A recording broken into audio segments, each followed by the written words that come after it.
যেই জায়গায় আসার পরে নেতার নেতাগিরি শেষ হয়ে যায়, যেই জায়গায় আসার পরে মেম্বারের মেম্বারি শেষ হয়ে যায়, যেই জায়গায় আসার পরে চেয়ারম্যানের চেয়ারম্যানই শেষ হয়ে যায়, যেই জায়গায় আসার পরে এই পৃথিবীর অস্তিত্বটাই কেমন যেন বিলীন হয়ে যায়।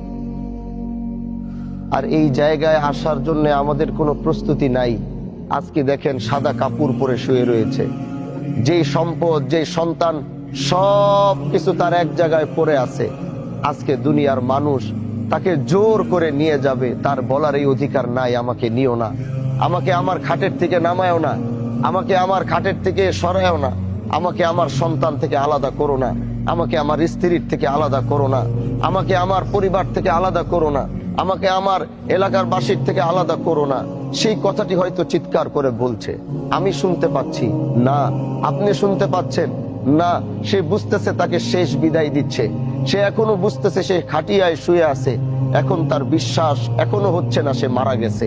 সে এখনো মনে করছে যে আমি স্বপ্নের ভিতরে দেখছি, একটু পরে আমার ঘুম ভাঙলে দেখবো আমি আমার ঘরের ভিতরে বসে আছি। তাকে যখন একটু পরে কবরে রাখা হবে, এই কবরে যখন তাকে রাখার পরে একটু পরে যখন কবর থেকে তার সন্তান, তার আত্মীয় স্বজনরা লাফ দিয়ে উঠে যাবে, তখনও সে মনে করবে আমি স্বপ্ন দেখছি। কারণ মাঝে মাঝে এমন এক স্বপ্ন আসে, ওই স্বপ্নের মধ্যে মনে হয় আমি মরে গেছি। হুট করে ঘুম ভাঙার পরে মনে হয় যে না, আমি মরি নাই, আমি জীবিত আছি, আমি বেঁচে আছি। তিনি এখনো লাশের খাটিয়ায় সাদা কাপড় পরে শোয়া।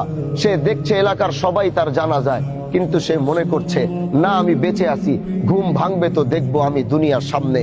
আজকে তাকে কবরে রেখে যখন কবর থেকে উঠা হবে, তখনও সে মনে করবে আমি জীবিত আছি, একটু পর আমার ঘুম ভাঙবে, দেখবো আমি দুনিয়াতে আছি।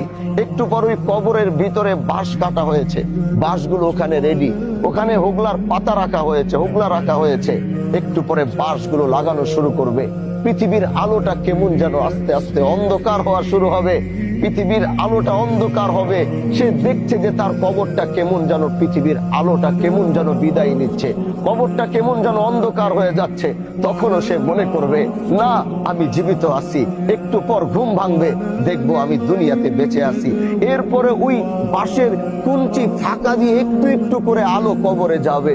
দুনিয়ার মানুষ এতই নিষ্ঠুর, ওই আলোটুকু তার কবরে না যেতে যেন পারে, এজন্য উপরে কেউ কলা পাতা দিবে, না হয় কেউ হোগলা দিবে। কবরটা তখনও একটু একটু দুনিয়ার বাতাস পায়। কার কিছুক্ষণ পরেই কিছু মানুষ হাতের ভিতরে মাটি নিবে, তার সন্তান, তার আত্মীয়, তার রক্ত হাতের ভিতরে মাটি নিবে, এমন এক জায়গায় মাটি চাপা দেওয়ার জন্য এই পৃথিবী শেষ হয়ে গেল, তাকে আর কোনোদিন সেখানে পাওয়া যাবে না। অথচ সেই সন্তান, সেই পরিবারের জন্য সে কতটুকু করেছে, সেই এলাকার মানুষের জন্য কতটুকু করেছে। আজকে সবাই তাকে এমন জায়গায় যেতে বাধ্য করছে, কিটা ফেলবে। তারপরে কিছু মানুষ এই কবরটাকে সুন্দর করে সাজাবে, একটু পর সন্তান সন্তানের দিকে হাঁটবে, আত্মীয় স্বজন আত্মীয় স্বজনের দিকে হাঁটবে, একটু পরে গোরস্থানটা খালি হবে। তখনই কিছু ফেরেশতা আসবে তার কবরে, তিনি ঘুম থেকে তখন জাগবে, জেগে তিনি বসবে। তার ঘুমটা তখন ভাঙার পরে সে বুঝতে পারবে না, আমি তো সত্যি মারা গেছি, আমি তো সত্যি ইন্তেকাল করছি। কবর থেকে চিৎকার দিবে, তার এই আওয়াজ পৃথিবীর কেউ শুনবে না, কেউ বুঝবে না। এটাই যদি দুনিয়া হয়, তাহলে আপনি কোন দুনিয়ার অহংকারীতে, কোন পায়ের আওয়াজে আপনাকে অহংকারী বানায়, কোন কথার বলে আপনি অহংকারী হন? আপনার নিজের জীবনেরই তো কোনো অস্তিত্বের গ্যারান্টি আপনাকে আল্লাহ পাক দেয় নাই। এজন্য ভাই আমার, আসো, এই জানাজায় তাড়াহুড়ো করে যাওয়ার জায়গা নয়। এই জানাজা তো বারবার এই লাশের দিকে তাকাও, বারবার এই খাটিয়ার দিকে তাকাও, বারবার এই খাটিয়ার দিকে তাকাও, এই সাদা কাপড়ের দিকে তাকাও। দেখো এই সাদা কাপড়ে কোন ধরনের সেলাই এখানে নাই।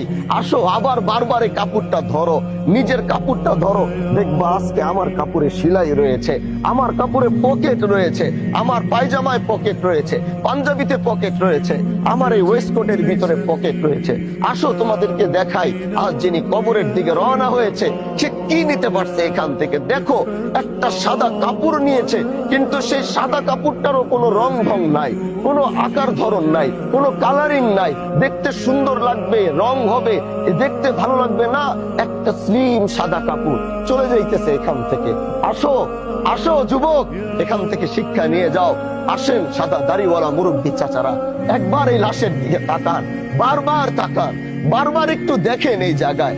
এখানে যে আপনি আসবেন না, এটার গ্যারান্টি আপনাকে কে দিয়েছে? উনাকে কবর দিতে দিতে আরেকজন যে এখানে আসবে না, এটার গ্যারান্টি তো নাই। এজন্য মৃত্যু এমন এক জিনিস যেটার থাবায় পৃথিবীর অস্তিত্ব হিলে যায়। এজন্য ভাই আমার, যত বড় হও, যত বড় নেতা হও, যত বড় ব্যবসায়ী হও, যত বড় ব্যক্তিত্ব হও, মৃত্যু থাবা থেকে নবীরা বাঁচতে পারে নাই, তুমি আমি সলিমুল্লাহ কোনোদিন বাঁচতে পারবো না। এজন্য প্রতিটা জানাজা থেকে মৃত্যুর প্রস্তুতি নিয়ে তারপরে বাড়িতে যাও।